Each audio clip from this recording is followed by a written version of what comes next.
Suvah Tat Saviturvarenyam Bhargo Devasya Dhimahi Dhiyo Yo Na Prachodayat Om Bhur Bhuvasuvah Tat Saviturvarenyam Bhargo Devasya Dhimahi Dhiyo Yo Na Prachodayat Om Bhur Bhuvasuvah Tat Saviturvarenyam Bhargo Devasya Dhimahi Dhiyo Yo Na Prachodayat Om Shanti Shanti Shanti.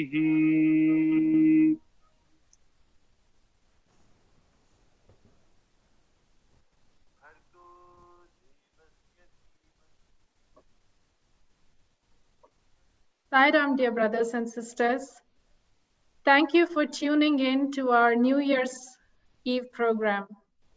Wanted to start this evening by expressing our gratitude to Swami for keeping all of us under his loving care during this very challenging time.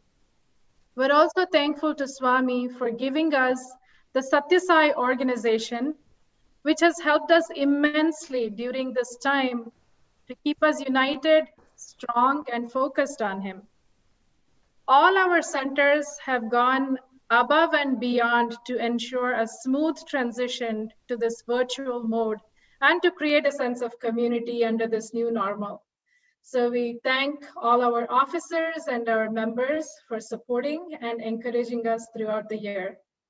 A special thanks to our brothers and sisters working on the front line to keep us safe and healthy. We have a very inspiring program tonight. We will start the evening with a very powerful speaker, Dr. Gopi Krishna Pidatala, followed by a soulful musical program by our own young adults. We also wanted to acknowledge the Falls Church Sai Center for helping us coordinate with the speaker for this inspiring program. We are very honored and I'm personally very privileged to introduce our guest speaker, Dr. Gopi, tonight. He has been with Swami for a very long time. His family has been associated with Baba for more than 5 decades.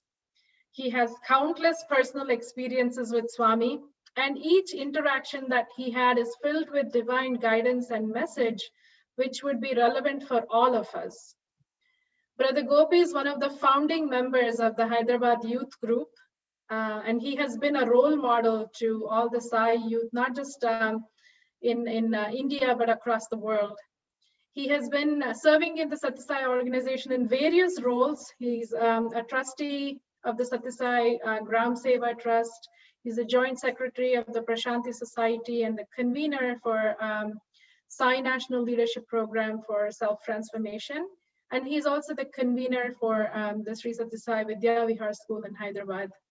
He has translated numerous books from Telugu to English.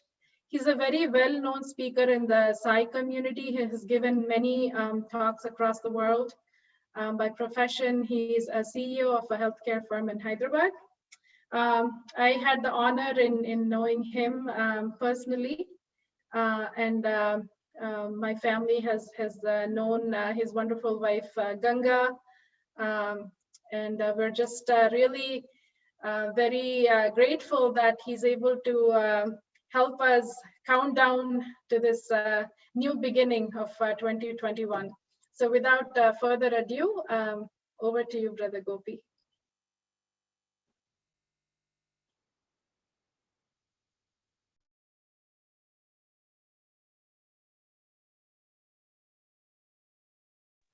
Are you muted, Brother Gopi?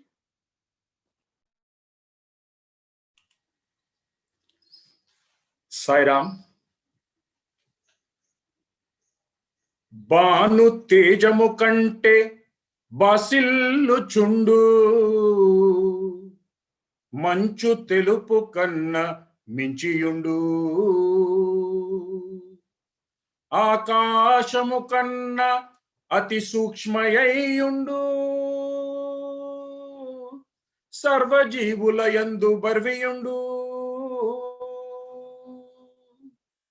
బ్రహ్మంబు కానిది ఇలయు ఏదియు లేదు బ్రహ్మంబు కానిది ఇలయు ఏదియు లేదు సర్వజీవుల యందు సంచరించు బ్రహ్మయే మీరు మీలోన బ్రహ్మయుండే మీకు బ్రహ్మకు భేదంబు లేకయుండే ఇంతకన్న వేదాంతము ఈ సాయి ఏమి చెప్పుదుడు సాధు సద్గుణ సభ్యులారా వెలుగు నీలోన ఉన్నది వెలుగు నీలోన ఉన్నది వెలుగు నేనే నేనే వెలుగును వెలుగును నాయందు ఉంది అట్టి జ్ఞానంబు మనసుకు హత్తుకున్న అతడే బ్రహ్మ బ్రహ్మయే అతడు splendorous and more powerful than the sun, and that is all pervading, purer and whiter than the snow, microscopic than the sky. It is existing in all living beings. There is nothing in this life that is without the Brahman. That Brahman that is pervading in all living beings, know thee that you are verily that Brahman, and that Brahman exists within you. Know thee that there is no difference between you and the Brahman. What other Vedanta should Sai teach and preach to you? O holy and noble souls, the light is within you, and you're the embodiment of light. You are the light, and the light is within you. It is this supreme knowledge, when it becomes close to your heart, know thee that you are the very Brahman, and verily the supreme Brahman, so you are. Offering my most loving salutations at the divine lotus feet of our most benevolent, loving mother, I offer my salutations to you, Swami, today. My pranams to my beloved mother and father, but for whom I wouldn't be here talking to all of you.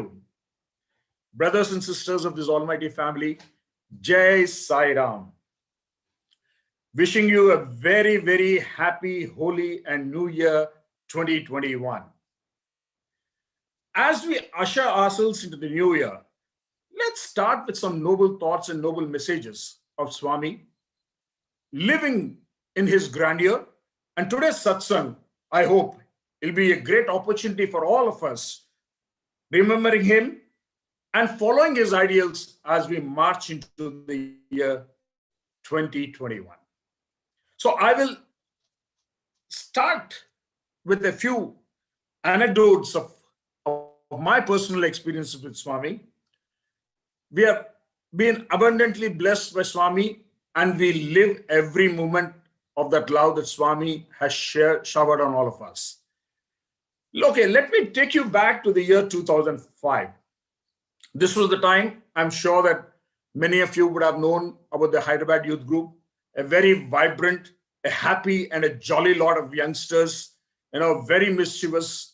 In particular, we have some of our members also in this group. Nilambar is there. I think some others have joined from across the world also to listen to this talk today. So this happened during the year 2005. So we would always go to the villages, do Grama Seva, and after every Grama Seva, we would go back to Swami and physically report to him that what all we have done and what is the plan forward. So on one such occasion, we went to Puttaparthi and we were seated in the Sai Kulwant hall. And we were 45 of us. And normally, whenever you're sitting in a group, I'm sure that many of you would have known, we normally count the number of people or number of devotees in the group, because Swami's favorite question is, how many? Is how that he asks. So Swami came that day to the group and we were all seated, and Swami walked up and very beautifully, lovingly said, how many? And we knew the number very, very clearly. And we said, Swami, we have 45, Swami. Swami looked at us, smiled, took a step backward, and he looked at us again, smiled and said, you're wrong.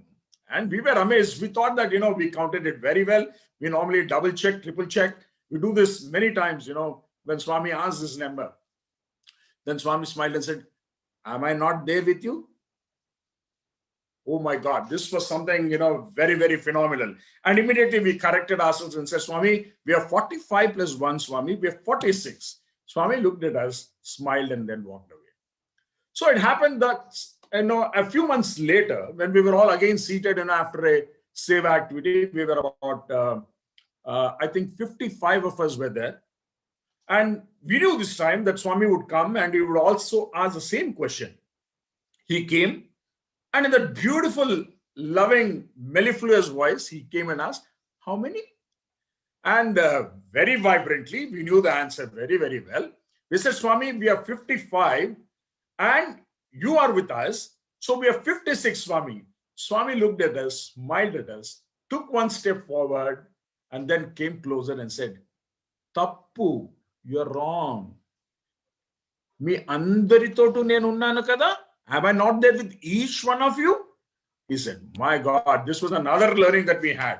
So immediately we corrected ourselves and said, Swami, we are 55 plus 55, Swami. We are 110. He smiled and just walked away. So it was the end of the year, soon after the November's birthday program, we were seated there, and then Swami walked. We were 63 at that time, a huge group. We were working for almost 45 days, every time the Hyderabad Youth lands in Puttaparthi, it's a kitchen Seva, and we serve almost about 18 to 20 hours in the kitchen, distribution, cooking, everything is taken care by the Hyderabad Youth group. So we were seated in the Sai Kulwant hall, and Swami walks up very, very mischievously. We knew that something was up his sleeve and he was going to give us some very good message. He came up and immediately he said, how many? He turned his head like this and said, how many? And we knew the answer very well. So last time he told us what it was, and the paper was already out, it leaked out, and you knew the answer. And we said, Swami, we are 63, Swami. And with each one of us, Swami, you are there. So we are 126, Swami. Swami comes closer to us and says, you are wrong again. And he says, you have been coming for such a long time to me. We have been coming here again and again. Don't you know that we are all one Ra? We are all one Ra. He says that, all of us are one. It is at this point of time that, we very clearly understood the message that he was trying to drive home. He was telling us that we are all one and he is the only one. And that is the most important thing. Aham Brahmasmi is that. And when he actually said this, and we later on, when he started contemplating on the whole thing, we realized that the first time that when he actually spoke to us and asked us how many, we said we have 45, and then he said 1. So Swami was actually talking to us in a Dvaitam format. He was telling there is a Parabrahman and there is an Atma and Paramatma. Then he spoke about Vishishta Dvaitam, that God exists, and also the man, human, is a part of the God. And finally, Swami came back to us and gave us that spiritual epicenter of everything, that is Advaitam, where he said, we are all one, Aham Brahmasmi. And what a beautiful message can it be. If we also go back and see the last darshan that Swami gave, when Swami raised his hand, put his hand together, everybody was thinking that Swami was actually, folding his hands to his devotees. But no, I don't think it is so. Swami was saying that, oh, I'm leaving now and I want you to be united, be together. And this is what is important. And that is the message that we all need to take back on this new year when we usher ourselves into the next year. In fact, this unity is such a beautiful concept. I recall a beautiful poem. Swami says, Aikamatyame balamu andarikshemambu. Unity is strength and it is necessary for everyone's well-being. Aikamatyame balamu andarikshemambu yanta karyamaina negavachu. One can overcome any kind of difficulty. Chinna chimalu jeri sarpambunu batti champutundata leda jagati yandu. Don't we see tiny ants catching hold of serpents and killing them in this world? Aikamatyame balamu andarikshemambu. Unity is strength, and it is necessary for the well-being of everything in this life. So the importance of unity is something that we need to carry home, and it is that this moment that as we move in forward to 2021, be it in your organization, be it at family level, be it anywhere, we should all remember that unity is the most important component. In fact, when Swami once, there was a group of Salem boys, there were Bangalore boys, there were Mumbai boys, everybody was seated in the interview room. There were 4 different groups. And suddenly Swami asked, so one of the students of Mumbai had asked, Swami, why is it, Swami, that you call the Hyderabad youth again and again for interviews and guide them? Then Swami was looking here and there, and suddenly he looked at me and said, Emra, what, man? Chappu, you tell them. Then I said, Swami, I really don't know, Swami. Swami said, Chappu, tell them.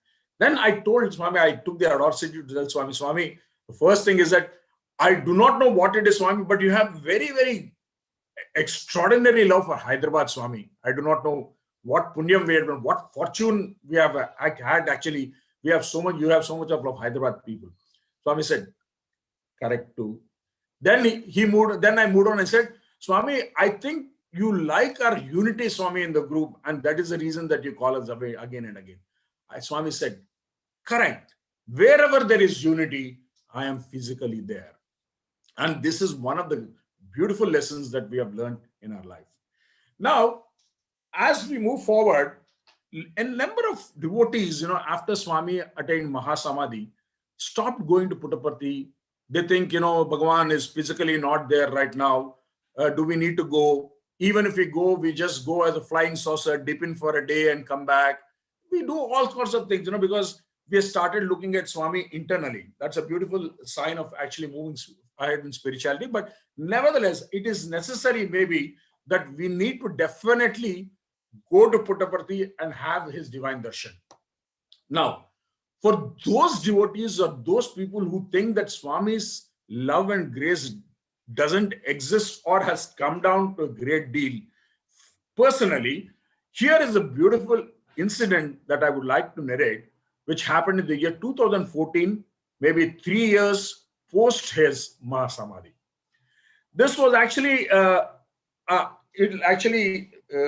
portray that Ashtotra Shatanamavali, one important aspect where Swami says, Om Sri Sai Asaya Sahaya Namaha, the one who saves to whom you surrender, who is a savior for the helpless. Om Sri Sai Sharanagata Tranaya Namaha. So these 2 components actually depict this incident that happened in my life. This was the year 2014. I was traveling to Denver to actually see a robotic hair transplantation machine. One company was there called Aratas, and me and my chief plastic surgeon, we wanted to buy this actually for a company, and I was moving forward to Denver. So it so happened that I was to leave the next morning, and a young brother who's a part of our Hyderabad group suddenly called me and said, Gopi Bhai, I heard that you're going to the US tomorrow. I need a small favor. I said, what is it? He's a very, very close brother. Let me tell you that. I said, yes, bolo kya hai? And I asked him. Then he said, no, I have a small packet of medicines that I need to send it to the US.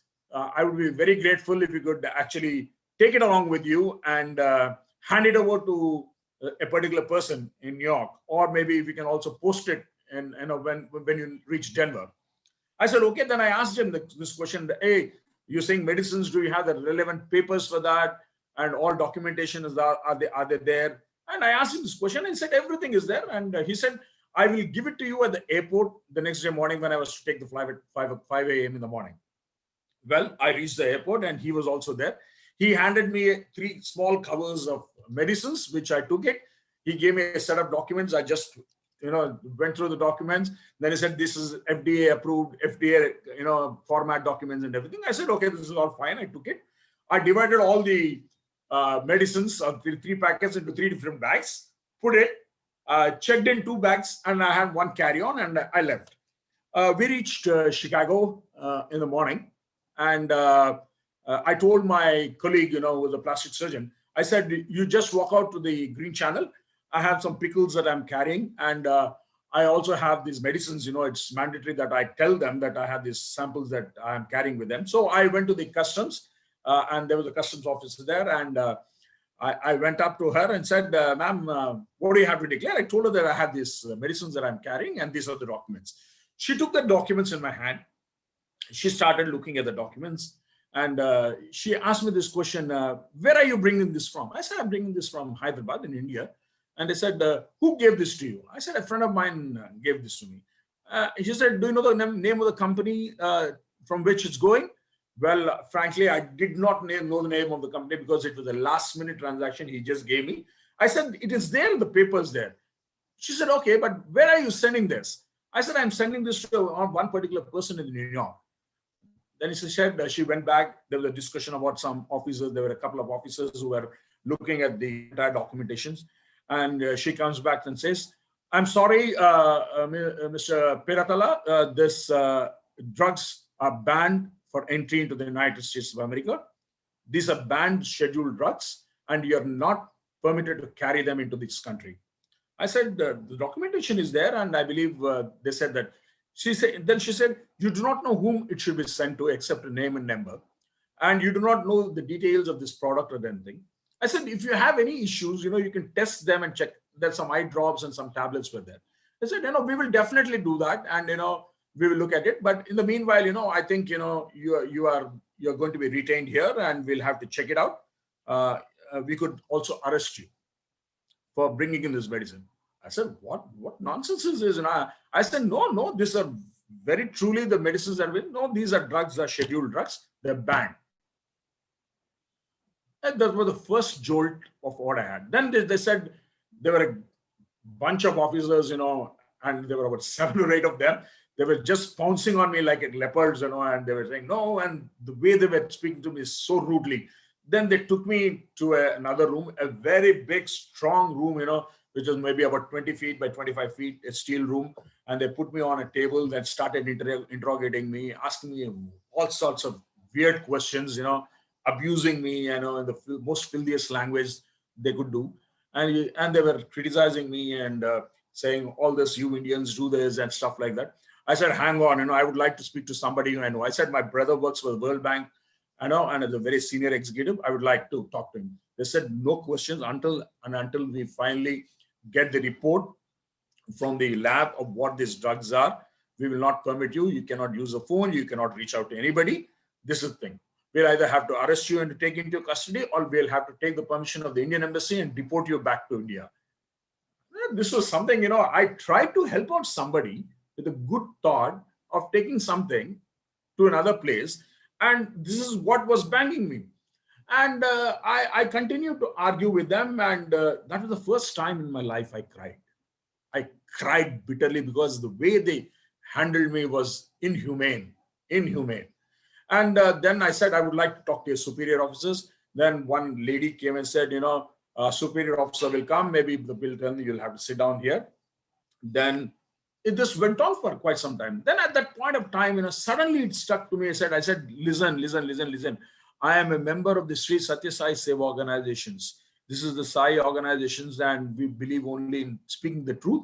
And I tell you, I am speaking the truth, but nothing else than the truth. She said, nothing doing. I do not care who we are, what it is. And till that time, I was using my own intellectual capacity. I was using my brain, my own self, and seeing how I could actually redeem myself from this problem. And I was totally lost. I didn't know what to do. And I was so helpless, not knowing what to do. And I was pleading them, saying that, listen to me, let me talk to my friend, who was given this. I will talk to, in fact, I said, I have a friend called Jeremy Hoffer in Denver, who's also Psi organization member, who's a US citizen. Maybe you could also speak to him. You could speak to my brother. There was nothing. Then one lady came up and said, you sit here. And mind you, they didn't even give me a glass of water when I asked them. They didn't even give me a glass of water. And at that point of time, then one lady came up and said, you wait here. There's a captain that's going to come now in about 15, 20 minutes. And let's see what the captain says. And she slowly told me that even the captain might not help you because you're an Indian and the captain is of Pakistan origin. He may not help you. She said that and she left. I was sitting there after 15, 20 minutes. It was already about 2.5 hours, 3 hours. I was in the interrogation room. My colleague was thinking that I was lost somewhere. In fact, I was quite well versed with travel, international travel, but he was traveling for the first time, but he was thinking that I was lost somewhere. He took the connecting flight. He left for Denver and I didn't know. And there were frantic calls coming from all places, to Ganga, my office, saying that this guy is not seen at all. We've lost him. Track. No, Dr. Balasubramanian was calling left and right everybody. So after 20 minutes, this short-stocked officer walks in and then he says, hey man, you're the guy? He said. I said, yes. And I read a nameplate on his name is Mustafa. And he said, you guys do this again and again. I said, I didn't do anything. I'm telling you, I didn't do anything. I'm speaking the truth. I am a devotee of Bhagawan Sri Sathya Sai Baba. I am a member of the Sai organization and I speak on. Don't give me any crap. Don't tell me anything about this. He said, no. I'm telling you the truth. So that samples that they have taken for testing is only one lot. I have another suitcase there. I have 2 more lots actually of samples there. He said, oh, you're smuggling more than required? Oh, pull it out, man. And they pulled out all the stuff again. And I said, this is too much. Then he said, no, we will have to arrest you now. We'll have to take you to the court and we'll have to, present you for drug trafficking. All this sort of things started off. Then I very coolly sat down and I prayed very, very intensely to Swami. Swami, I tried to help somebody in my life. And this is what you're giving me? I said, what kind of a friend are you? Come on, Swami, do something right now. And I said, no, you believe me, I'll tell you I am a member of the Satsai organization. I'll show you a picture of Satsai Baba. And I told, because in my suitcase, down under right beneath the clothing, I put a packet of books where, we had published a book at that point of time, it was The Splendor of Sathya Sai, a book on Bhagawan Sri Sathya Sai Baba. And I wanted to give some books to friends, who are in the US as complimentary, with Beth's compliments. I took that book and it was totally wrapped and kept well. So I said, I'll show you the picture of it. I opened the suitcase. I repeat, I opened the suitcase. To my utter astonishment and pleasant surprise, right on top of the clothing, there is one book. As soon as I open, it pops up like this. And Swami, The Splendor of Sathya Sai, the book is just facing me like that. And immediately I tell the Captain Mustafa, this is the Sathya Sai that I'm talking about. I'm a member of this organization. This is the Lord I believe in. This is the one, I'm telling you, this is the exact truth. He looks at me. He looks at the book. He looks at me. He looks at the book. And suddenly he looks at me and he calls his officers and says, hey, this guy is speaking the truth. Let him go. Immediately, it did not even take a second. And he asked me the next question. He asked me, did this Sai Baba of yours anytime go to Pakistan? He asked me. Well, I don't know where Swami travels, how he travels, when he travels, we never know. I said, I really do not know about anything about it. No, but this is the Swami, this is the Lord that I'm talking about, whom we believe in. Then you will not believe, they asked me to pay $200 for the testing of this medicines. I paid the $200. They gave me a receipt for that. Then this Mustafa called me and called two officers, instructed them that I should be taken to the nearest destroying. There was an incinerator where drugs were destroyed. They took me there. They made me destroy the drugs then and there. They tore the entire documents then and there, put it in the incinerator, and the inspector, the captain, told them to take me to the. I think I was traveling by some airline. They took me to the counter. They got me a ticket for the next day morning. They got me a hotel pass. They put me on the bus and ensured that I traveled back to the hotel very safely. And this is all things happened in a jiffy of 10 minutes. And it only happened when I called out to Swami. Till that time, I was thinking, I could handle things myself. Most of us have this habit of thinking that, when we are in dire, distress, we normally think that we can handle it, and we should handle it. But there are times where, we surrender yourself to Swami. Surrender. In fact, Professor Bhagya of Puttaparthi says, surrender is sir, head, under. Surrender is what is surrender. And this is the concept that we should totally believe in, because Swami is the only savior. And it is very, very necessary that you tune yourself to Swami when you surrender. In fact, when we asked Swami, on one occasion, one of the youngsters asked Swami, Swami, will you respond to our call? Whenever we ask you, whenever we pray to you, do you respond to your call? Then Swami said, he narrated beautifully and said, hey guys, you remember that you had a Ceylon broadcasting station, back home in India. We had this Ceylon broadcasting station where we used to get wonderful Hindi songs, and there was Amin Sayani, Binaka Gitmala used to come. And we all used to listen to this Ceylon broadcasting station. Swami was narrating that, and he said, the waves, the songs used to come in waves. So every transistor radio had a fine tuning system. And when you fine tune it, the sound was very clear. Swami then said, I am also like that. My waves, I am all pervading. I am seen everywhere I am there. But you need to fine tune yourself to me. Unless and until you don't fine tune yourself to me, I will not be seen or heard. And this is very important. And he said, when you fine tune yourself to me, I will not come by plane. I will not come by car. I will not come by any means. I am there in a second. In a second, I'll come. And I promise you that I will be there. And to us, many of us, I'm sure most of us who are there on this call, when you cry out with love, when you cry out to Swami, Swami, please help me. Please, I am in distress. You can find his immediate presence with you. And this is the greatest gift that we should all, take it into our own selves and always be in the constant contemplation of the divine name, Swami. Now, I will also now move on to another incident. This might be a little off track, but since I've talked about unity, then I spoke about Swami's divine presence even after his Mahasamadhi. I will talk to you. A lot of us actually get dreams, and some of us get dreams of Swami. This happened. I never get dreams. Point blank, I'm making a statement first. I never get dreams. This was in the year 1990. Suddenly in the morning at 4:30, I wake up with a dream where Swami is directing me to go and meet Swami Chinmayananda. I'm sure that most of you and many of us know Swami Chinmayananda. We were bringing out a special edition in 1990 by Sri Prasanthi Society. Some of you might have seen that book, Sathya, the Eternal Charioteer. That was the book. And Swami tells me that you go and meet Chinmayananda and ask him for an article for the book. This was a very strange dream. I got up and told my dad. My dad was a civil servant, and he later served Prashantili was the chief public relations officer handling presidents and prime ministers of different countries.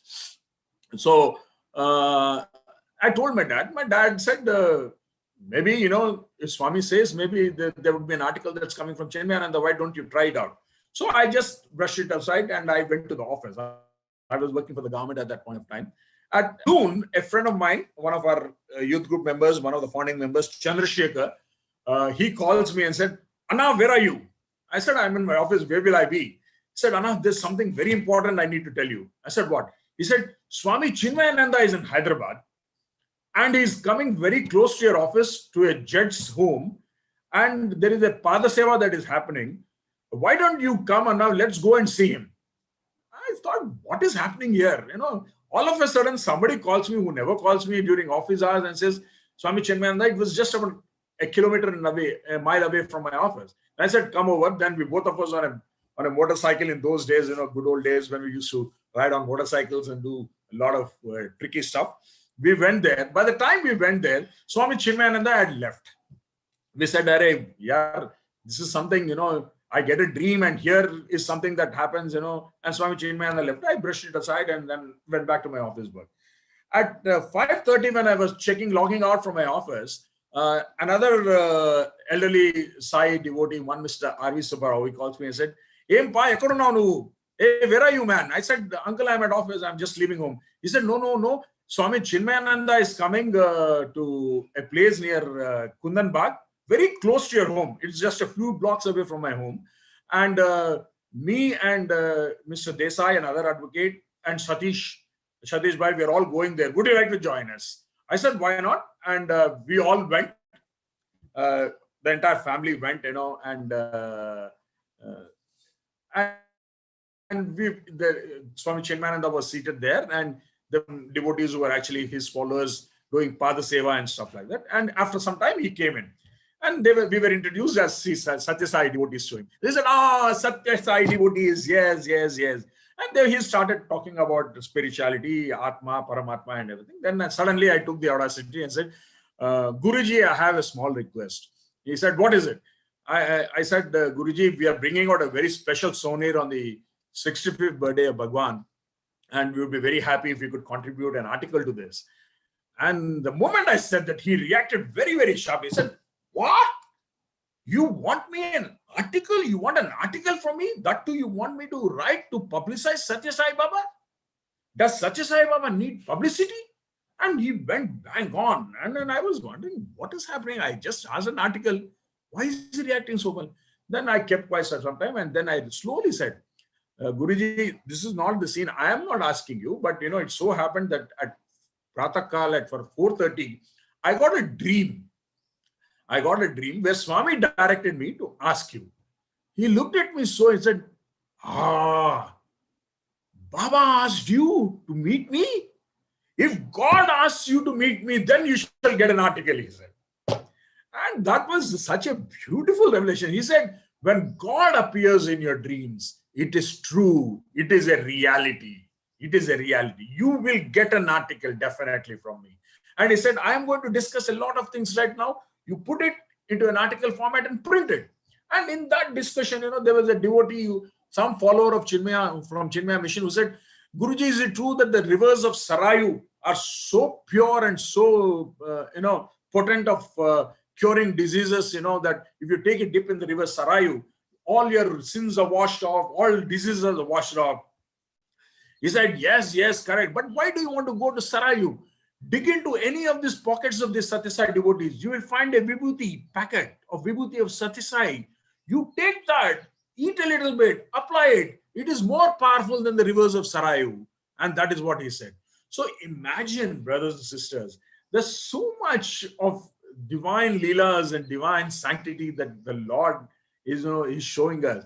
We normally take Vibhuti and put the Vibhuti as an actual, I wouldn't say a stunt item, but, we apply it and, we don't take it. But I've heard Swami physically saying, take Vibhuti, give Vibhuti, and he'll be all right. In fact, Swami very clearly in one of the interviews said, when I appear in a dream to somebody, it is the truth. It is Satyam, Satyam, Satyam. This he told to my own mother when he said, I came here in your dream last night, but you didn't believe it.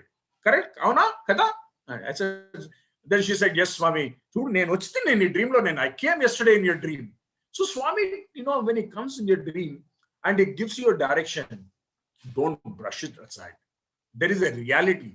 As Swami is Satya, so it is the truth that Swami's physical presence will not be there, but even in the divine visions, the Swami's dreams sometimes have to be followed.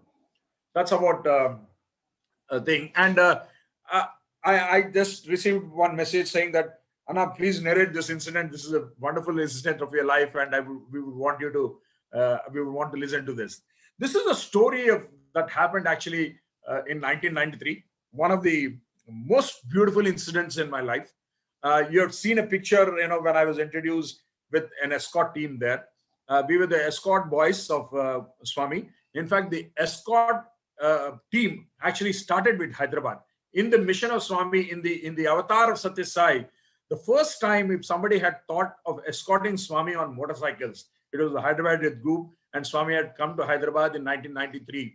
We made a plea to Mr. H.J. Doragaru, who was the Commissioner of Police then, that we would like to escort Swami on motorbikes. He was kind of skeptic, and he took a trial run with us. We did that, and we showed it to him. And we were decked in white clothes, white pants, with peak caps, Sathya Sai security force, caps, badges, peak caps, everything typically, perfect, befitting Swami's grandeur. And Swami was also very, very amused when he saw us on 8 motorcycles. I was a friend there. I was the lead. There were two flanks, two behind the door, and 4. We were totally 8 of us who were outriders for Swami's convoy. Because when Swami's convoy was moving in Hyderabad, there were almost about 70, 80 cars following. People used to run onto the road, fall flat before the car. There were so many unusual things happening. So we wanted to curb all these things. So we had the escort group form. And that is when, in the avatar of Swami, the students started it, then the girls started it, and it became a big kind of a event. Escorting Swami was a big event. So I would like to narrate this incident, the first incident when we did in Hyderabad. Swami had come to Hyderabad to inaugurate the Sathya Sai Nigamagamam, a beautiful auditorium constructed by the Central Trust. In those days, I'm talking of 93, it was about 4.5 crores, it was about $1 million was spent to construct that. And the auditorium was to be inaugurated with the Prime Minister of India, Mr. P.V. Narasimha Rao. So we had come, Swami had come from the airport we had come, and next day morning, as Swami was retiring for the day, he suddenly called and he said, "Escort boys tomorrow 8:30, he said. We thought it was a one-time chance, but as he was retiring in Shima, as he was going inside, he suddenly called, "Escort boys, 8:30 a.m. tomorrow." And 8:30 a.m. we were back into action. We were all ready and everything. We started off from Sivam, a convoy for almost about 40-45 vehicles.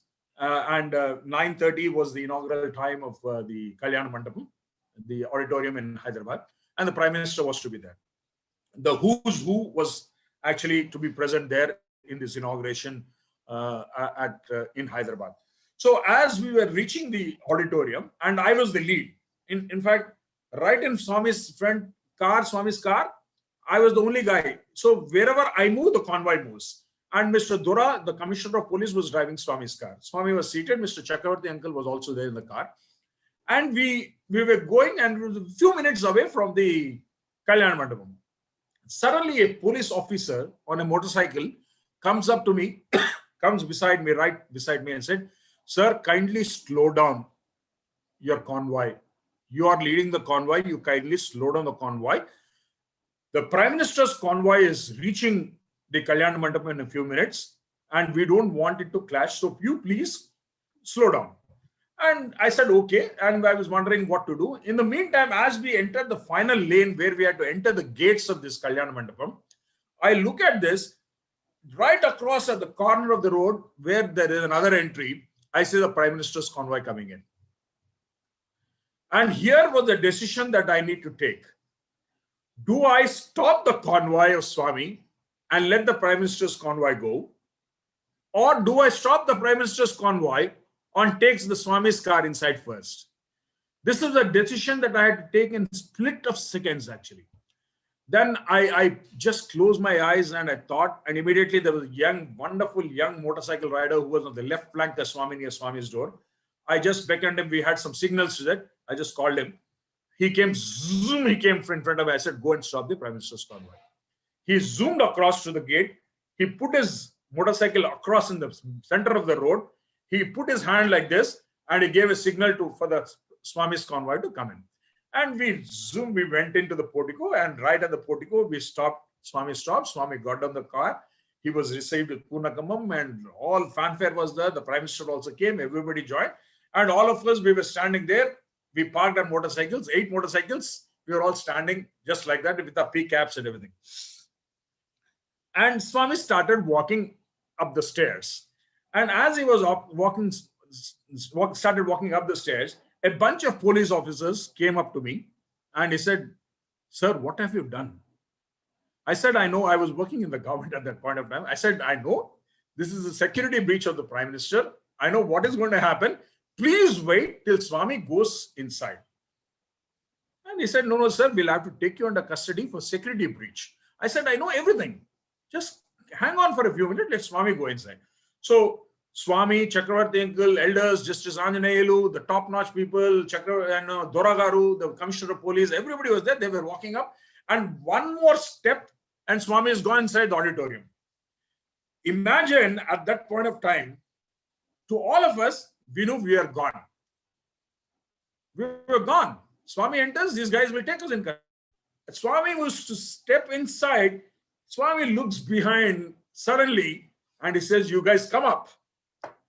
Imagine when Swami says come up, who the hell can stop you there?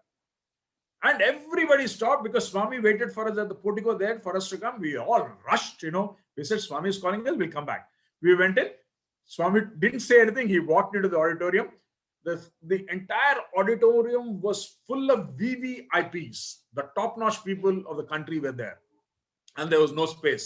Swami calls Chakravarti uncle and says, "Hey, where will you seat these boys? My escort boys, where will you seat them?" Chakravarti uncle was saying, "Swami, auditorium full." Swami, he was telling Swami that Swami, auditorium is full. Swami, no seats available. Then Swami says, "Akar paina." He shows a particular place. Ask them to vacate and let the boys go sit there. And you will not believe the VIPs of Hyderabad were asked to move out from there when we were seated there. Swami sent us fruit juice, everything there. Auditorium, no drinks were allowed, no fruit juices were allowed. Swami sent everything to us so that we were comfortable. The entire program went out very well. And we were outside the lobby when Swami was to exit from the auditorium. All 8 of us, we were standing in line. And as soon as Swami and the Prime Minister were walking, we gave a very grand salute to the Prime Minister. As typical police officers, we just gave a salute to the Prime Minister. Then Swami suddenly looks, he said, and he says, "Narsimha," he called the Prime Minister as Narsimha. He says, "Narsimha, Villavaro Telsa, do you know who these boys are?" He was asking the Prime Minister. Then he came very humbly, he came forward and said, "Swami, these are my escort boys." Swami is introducing escort boys. And I introduced every member of the team to the Prime Minister. We shook hands with the Prime Minister. And then at that point of time, the greatest thing in life happened. Then he said, he immediately looked at Narsimha Rao and he said, "Narsimha, neeku telusa veedu pedda tappu chesinaru. Do you know these boys did a big mistake today?" He said. Then the Prime Minister was surprised. He said, "Swami, what did they do, Swami?" He asked. "Hey, Chapra. And he looked at me and said, "You tell them." Then I said, "Honored Prime Minister, sir, we had to stop your convoy to take Swami inside first. This was a security protocol breach. We did this." Then Swami immediately said, "Yenduku chesnavu ra? Why did you do like that?" Swami is asking. Imagine at this situation, adding fuel to fire. He said, "Yenduku chesnavu ra? Why did you do like that?" Then I was looking at Swami. Why is he saying this? Then I folded my hands and said, "Swami, I thought you should enter first, Swami. You're the Lord Swami for us. And you should enter. Then the Prime Minister should enter. That is what my decision was at that nick of the time." And as soon as I said this, you will not believe the Prime Minister immediately retorted and said, "Swami, correcte chesnadu kada. He did the right thing, Swami. It is only God first, only then the Prime Minister comes, Swami. He did the right thing, Swami," he said. And my God, what a twist it was, in the whole scenario there. It was a beautiful twist. We were tensed up. Everybody was tensed up. What will happen? And the Prime Minister said it. Then immediately the Prime Minister said, "Kani Narsimha, police case chestunnaru kada." And Swami was adding fire again to that too. He said, he told the Prime Minister, "But they're filing a police case against them, these boys." And immediately the Prime Minister became very, very stern. The Special Protection Group commander was there standing right little ahead. The Prime Minister Narsimha Rao called these fellows. He called them, that fellow came, saluted and said, "Yes, sir." He said, "No case against these boys." He said, "No case against these boys. Prime Minister's orders." He said that, Prime Minister's orders. And that was it. He said that, he said yes, and they moved a little forward. Swami is walking up. Suddenly, Swami looks behind and says, looks at us and gives a smile like this. What a beautiful divine drama it was. Even today, when I narrate this, tears well up in my eyes. The love that Swami, when I say Sai Apad Bandhavaya Nama, when you are in a distress, a calamity, I think there can be no other better friend, better companion in your life who will come. And Swami looked at us, smiled and said, why fear when I'm here? And that is the message that we all need to take it very, very, very close to heart, because for us, at least for the devotees of Sathya Sai, we have such a divine companion. We have such a beautiful friend. It's such a lovely, lovely, lovely, friend who's always there to help you. And we should cash on that. This is what it is.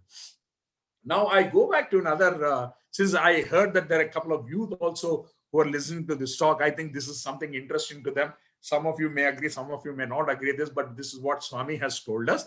And this is about, this was in the year 1994 when I got married to Ganga, my wife. Ganga has been a devotee of Swami right from their birth. They've been very, very close to Swami, and my marriage was also solemnized by his divine order.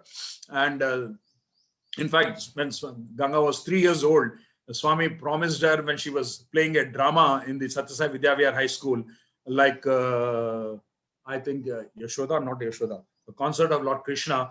Then Swami blessed her profusely and said, you have portrayed this role so beautifully. Now I'll have to find a prince for you and to get you married. That's what he said at that time. And luckily, I became the prince, and my marriage was also solemnized in 1994. We were in the interview room with Swami after the marriage, and they were all elders. There were Mr. Dora was there, Mr. K.V. Natarajan, the Chief Secretary was there, Rodam Prabhakar, the DGP was there. All the elders were there. Professor Anil Kumar's daughter's wedding was also finalized the same day when my marriage was. We were given the privilege of being Swami on that day, and Swami was talking to us very, very happily. And suddenly he turns his chair to me and he tells me, "Hey, you are a very bad leader. You said you are a very bad leader." And imagine you are in the midst of elderly people. You are a young guy. You have this ego of a lot of achievements, doing stuff like that in those days. That you're leading a team, you're doing a lot of good work and stuff like that, which was unnecessary, which I realized later on. And here was my newly wedded wife. The first time we're in the presence of Bhagawan, and Swami tells me I'm a very bad leader. So Swami is actually is a case of defamation before my wife. And I looked at Swami like this. Then I realized, I said, when the Lord is saying I'm a bad leader, then I am so. Then I said, yes, Swami, I am a bad leader. Hey, Enduku, Adugu, Enduku bad leader Nadugu. He says, why? You should ask, why am I a bad leader? Then I said, Swami, if you are saying that I'm a bad leader, I'm a bad leader. There's nothing, no discussion about it. Because you are a Satya Swarupa there. Then నువ్వేం చేస్తున్నావు, నువ్వు ఆ పిల్లలందరినీ గ్రామ సేవలకి తీసుకెళ్తున్నావు, వాళ్ళు ఏం చేస్తున్నారో తెలియదు, వాళ్ళు ఏం తింటున్నారో తెలియదు, ఎక్కడ తిరుగుతున్నారో తెలియదు, ఎవరితో తిరుగుతున్నారో తెలియదు, ఇవన్నీ తెలియదు నీకు, నువ్వు చూసుకోవాలి కదా. He says, you have a bunch of youth, you take them to Grama Sevas, you do not know what they are doing, you do not know how they behave with their parents, you do not know what they are eating, where they are going, with whom they are going. It is very bad. He started telling me, and Chudu Vadu, em chestunnadu Vadu. And I said, look at that boy, you see what he is doing? I said, which boy, Swami? Hey, it tells kada. You know who's that boy I'm talking about? Well, Swami used to talk about a couple of boys to me time and again. I shouted a few names to him. Said, Swami, is this boy? No, Vadu. Then he said, that boy who is marrying a girl 4 years elder to her, to him, is 4 years elder to him. Tappu kada di, that is wrong. And then I realized I knew the story, entire story. Immediately when he said elder girl, boy, I think it came up, it sprung up. And then I said, Swami, that's his personal life, Swami. How can I interfere into somebody's personal life and tell him that, Arey, this is not what you should do? I cannot tell him, Swami. I said, no. If you are a leader in the Sai organization, you should tell him. It is your duty to tell him. That is why you are a bad leader. I said, Swami, okay, Swami. I said, Then he went on and said that, see, When I'm talking of unity of all religions, these girls and boys of different religions go and marry. They go. You should marry in your own culture, your own caste. You should marry. You should not go out and do marriages like that. You should be very, very careful. And he started banging. And he said, you marry within your rule. 1 year you're happy, 2 years you're happy, but third year the problem comes. Everywhere the problem comes. Why? Culture shock will come, because the girl would have been brought up in one culture, the boy would have brought up in one culture. After 1-2 years, they're very, very happy. After that, the problem starts. So be very careful. Whenever you're marrying, you should marry in your own religion. This is the directive that, as Swami has said. I just wanted to share with you, because when the divine director says something, we should listen to what he says. So culture shock. And he also said a beautiful thing in that day, because there are youngsters here. Swami said, marriage is only a matter of understanding. He was telling me and Ganga, both of us, marriage is a matter of understanding. Sometimes what happens, and he said, harmony begins only at home. And harmony begins only at home with the wife. Very, very important. When wife angry, Swami is saying, when wife angry, husband should be calm. Why is Aparna looking at Nilambar there? Okay, when wife angry, husband should be calm. When husband angry, wife should be calm. If both are reacting, Swami says, collapse. Then the problem starts. Then he said, nuclear war, nuclear war, nuclear war. So this is something that's a beautiful direction that Swami is giving us.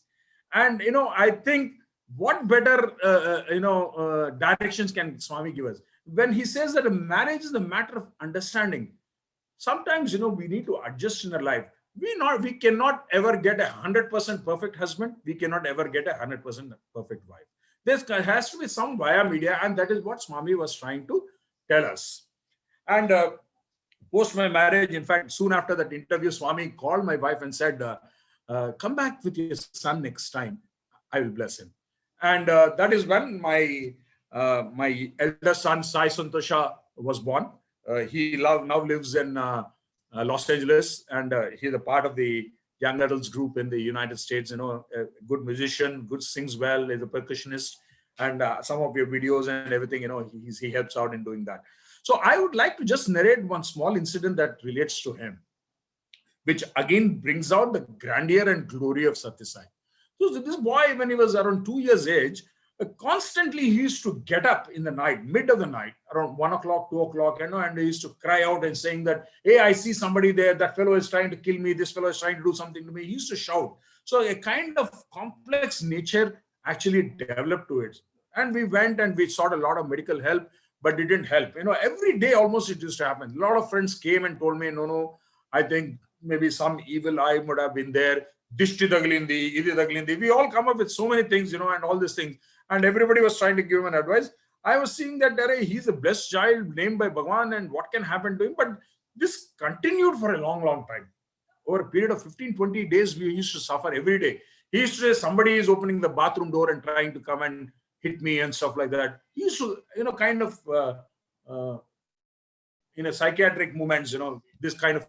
Then one close friend, one Mr. Satish Desai and Vinod Bhatia from our own bhajan group, he came up and they said, hey, why don't you show him to, there was another family friend who was a murshid, a Muslim kind of a saint, who used to give this tayat, the beads, with that powerful this thing, why don't you go and show it to me? We were not interested at all, but it's turned so serious that, we ultimately had to give in, and with the help of my two friends, we very reluctantly took our young son to him. Then we went there. It was a very scary part of it, a murshid Muslim saint, with all those nimbus and all these things, the tantras and mantras that they do. We went there, and we sat before him. He said, "Bolo kya baat hai?"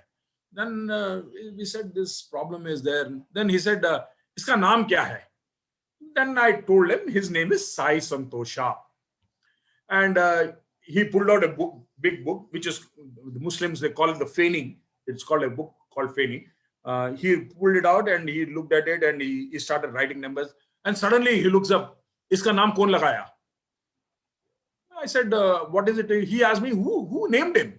I said, it's immaterial to you. You please look into it. Then he says, he again asked me, iska naam Sai Santosh hai ya Santosha hai? I said, his name is Sai Santosha. Swami said, Sai Santosha, he said, when he named him. In fact, I had the same question. Asked Swami, is it Santosh or Santosha? Swami said, Telugu Peru, Telugu name, Sai Santosha, he said. So I said, Sai Santosha, I said. Then he looked at the book and he closed the book and said, इसका नाम कौन लगाया साहब? Who named him साहब? बोलिए आप. I said, what is it to you? साहब, ये मानव की बस की बात नहीं है नाम लगाना. No human can give this name to him. It is not you. You have not named him. You tell me who has named him. Then, when he said that no human can name him, then I thought, okay, it's time to reveal that Swami has named him. Then I said, we are devotees of Sathya Sai and Swami has named him.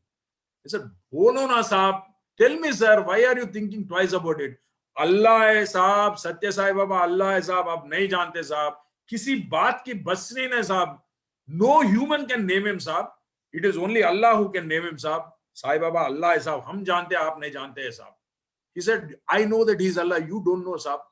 And he said, nobody can touch this fellow. Nobody can have an evil eye on this fellow. His kundali and his name is so perfect. The naming has been done so perfectly well. Nothing on earth can trouble him. And that is the kind of, astrology I'll give you today. That's what he said. And imagine, within our own community, in our own circles, we realize that Swami is divine. But there's so many seers, yogis, Mahapurushas, who know the divinity of Swami. In fact, I very stupidly, asked Swami once in an interview room, Swami, I have one question, one stupid question. I said,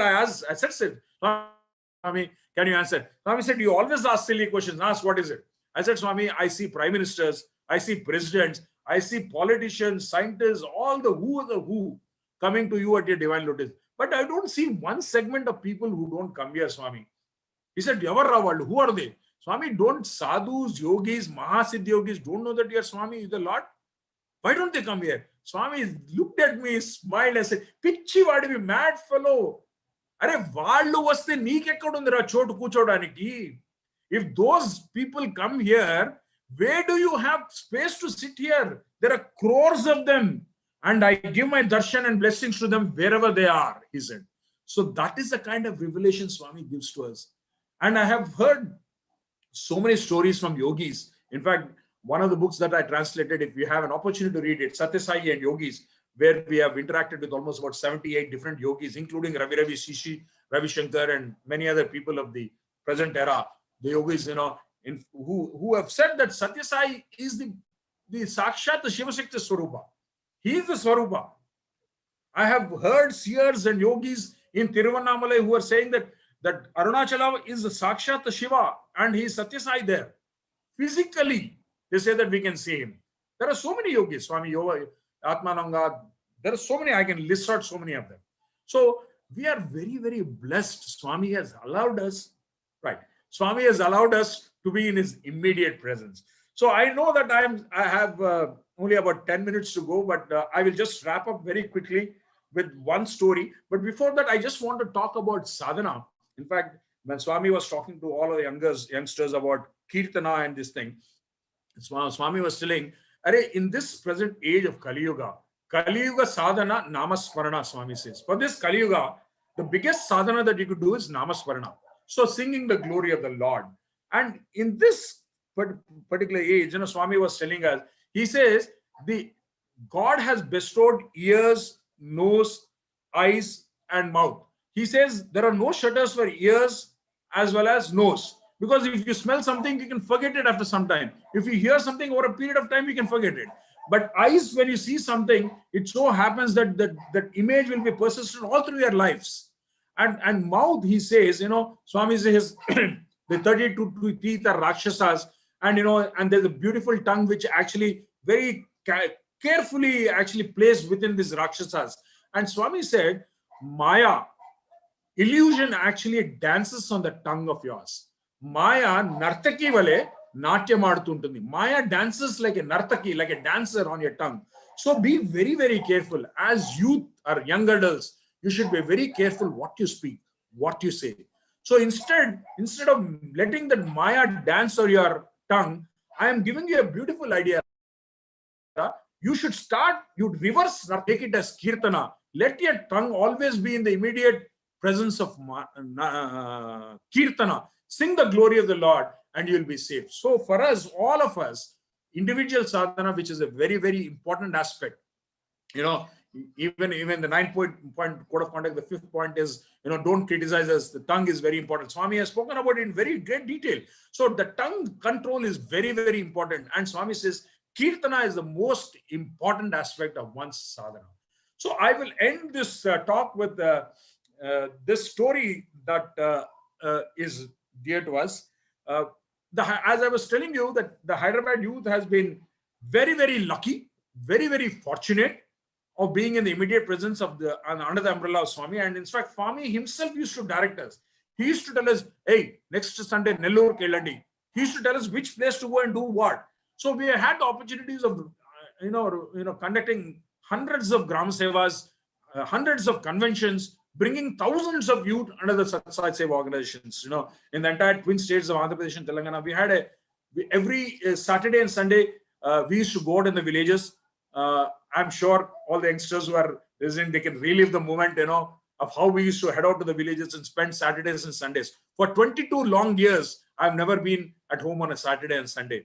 I never see my children grow up. It was all thanks to Ganga for bringing them so wonderfully. But this incident that I tell you is that, and Swami also gave us the unique opportunity of serving in the canteen for almost about 30 years till date. So the entire canteen work was taken care by us. It was, I think, in the year just before Swami's 80th birthday time. So we were there, almost about 300 of us were there in Puttaparthi taking care of the food operations. And 45 days we were there. And it so happened that we very, very rarely we used to go for darshan and do. Most of the time we were doing our seva activity and then we used to come back to our offices. That's how it is. So after the 80th birthday, Swami sent a message to us saying that Swami is very upset. Raman Rao uncle came back and said, Swami is very, very upset that your guys are doing good work, definitely, but you are not coming for his darshan. You are not taking the privilege of having his darshan. You're like robotic guys, you're doing darshan, you're doing seva, but not, seeking his darshan and having the demand. So we were very upset and we all decided that, we have really upset Swami. So we all decided for about 4 or 5 days, all of us should go back to Puttaparthi and only sit there, have darshan and do nothing else, no seva. So about 45 of us, we started to Puttaparthi. We went there. It was a very vibrant young team, and we went there. We had darshan. We used to eat, have darshan, sleep, eat that. We did this for 1 day. The second day, the boys started creeping. Anna, what is happening, Anna? We are in Puttaparthi. We are not doing any seva. Let us go to Gokulam. At least let us go and clean the cows there. We said, nothing doing. Only darshan, nothing else. You guys sit, sleep here, eat, have darshan. So 2 days passed and we were feeling very, very bad. Third day also passed and the boys started criticizing us, saying, what kind of leaders are you there? You're not letting us do service and stuff like that. And the final day came and we were actually walking down, me, Vice Srinivas and Uday, we were walking down from the shed number 1, where now the Sathya Sai Vidya office stays, is located. So as we were walking, suddenly we smelled a stench actually coming from the near about, and we were surprised, in Prashantilim that stench was not acceptable. Then we quickly went around and we saw that most of the bathrooms that were there behind the sheds as well as the south blocks, north blocks, were all, not clean for a long time and they were stuck and everything. Then immediately we thought, what is this in Prashantilim? We can't have. So we went outside. We bought bottles of acid, phenyl, brushes, brooms, everything. We went to the room. We told the guys, get up, man, enough of sleep. Now we have work to do. Start working. So all of us set out, or 45 of us, and we started cleaning the toilets in Prashantilim, all the public toilets one by one. There was a competition. Which toilet will glitter more? This was a competition that we had. We said, we should do the best of it and we should see it. So we were cleaning. We started our cleaning at 8 o'clock. We didn't have lunch also. It was around 4 o'clock in the evening. And we were cleaning the last set of bathrooms. And at that point of time, a red Maruti car comes. Mr. Chiranjeev Rao and Mr. Chakravarti come there. And they get down, they alight from the car. And Mr. Chiranjeev Rao calls me, hey, Junior Sitapati. My dad's name is Sitapati. He says, Junior Sitapati, Katra, come here, come here. I went to him and he said, He said, what are you doing? I said, uncle, we are cleaning bathrooms. He said, are you the leader of this group? And then immediately I knew, I sensed some trouble was there. Uday Bhaskar Reddy, who was 20 days elder to me, I said, uncle, he's the leader, uncle, I'm not the leader. So I pushed it to him. So he called him. Then he came and he said, hey, what are you doing? He said, we are clearing bathrooms, uncle. And he said, who gave you that permission? Then this guy, Uday Bhaskar Reddy, laughed at him. It was a very, strong laugh, the kind of a laugh.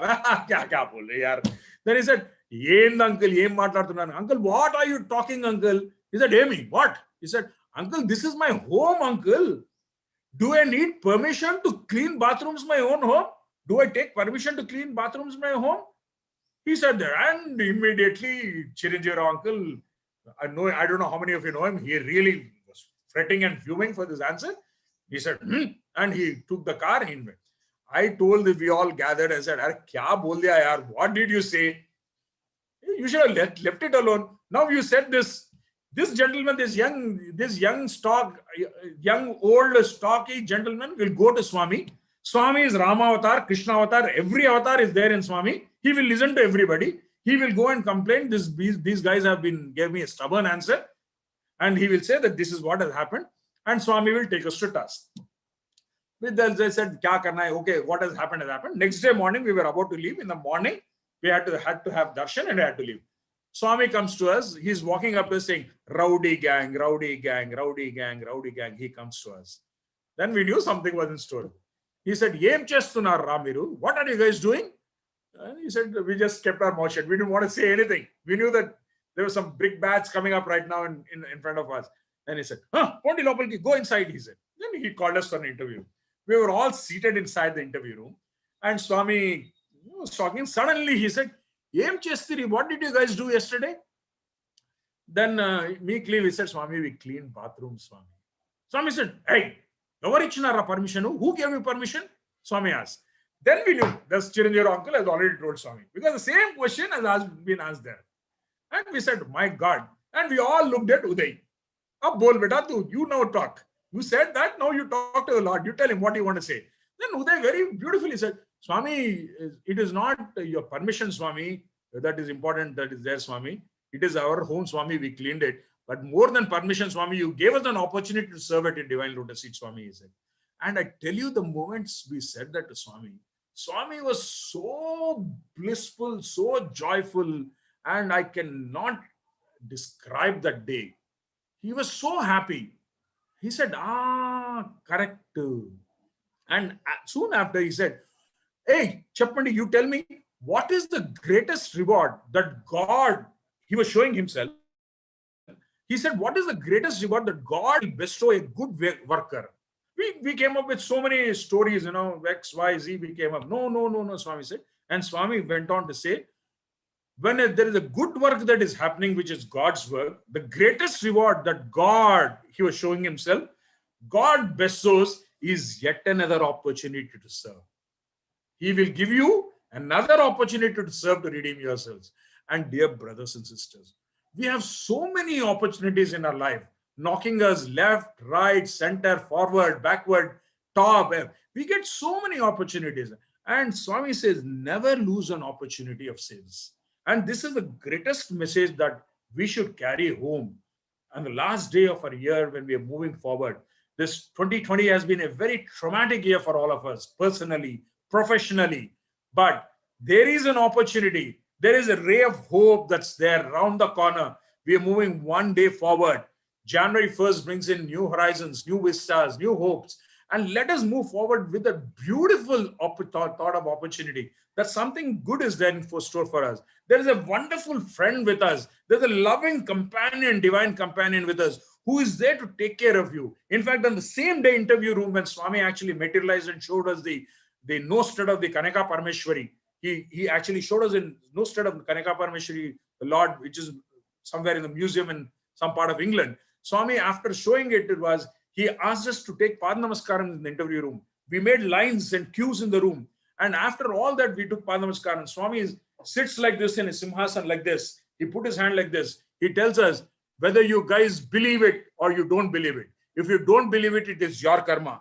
But you are so fortunate. You are so lucky that you are sitting in front of the Parabrahma Swarupa. And he said, I am the Parabrahma Swarupa. And that is the reason I've given you the Padnamaskaram. I'm giving you all moksha today. You are blessed. So, dear brothers, all of us have to get into this path. And we need to be with him. And his words are the message. His mission is our mission. And this is what we need to take forward as the new year comes. And I'm very, very happy that I had the opportunity. This is yet another opportunity of my own self, to share these loving thoughts. It's all not my story. It is his story. It is his history that I've shared. And there are so many wonderful incidents, that I could share. It could go on for 24 hours non-stop, because the moment I start speaking about Swami, there is no end to it, because his love is like that. His Satyam is like, he is Sathya, the eternal truth. And we are all blessed. It is the fortune of hundreds and hundreds and hundreds and hundreds of births that we are being at his divine lotus feet. And this is what Swami told me. He said, it is the fortune of your hundreds and hundreds and hundreds and hundreds of births that you are in front of me. It is the fortune of all those who are listening today and across the world who are not listening. It is the fortune of hundreds of births that we are with the Lord whom we have seen, we have spoken to, not seen Rama, we have not seen Krishna, we may not see some other avatar coming up, even the Prem Sai avatar, but we have seen the Paripurna avatar. So blessed we are, and so divine he is. And may Swami bless all of us today, tomorrow, ever after. Jai Sai Ram.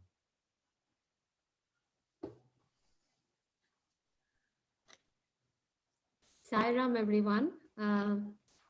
We hope you enjoyed that inspiring talk from our guest speaker, Dr. Gopi Pidatala. Thank you so much, Brother Gopi, for that inspiring session. And you just shared all your personal experiences and the stories and the lessons you learned from Swami over these years. It was truly inspiring to hear those Hyderabad Youth Group stories that you shared. And one of my personal favorite is that story that you started off with, how many. I think Swami can only be the person who can narrate that beautiful story, that beautiful message through that way. Actually,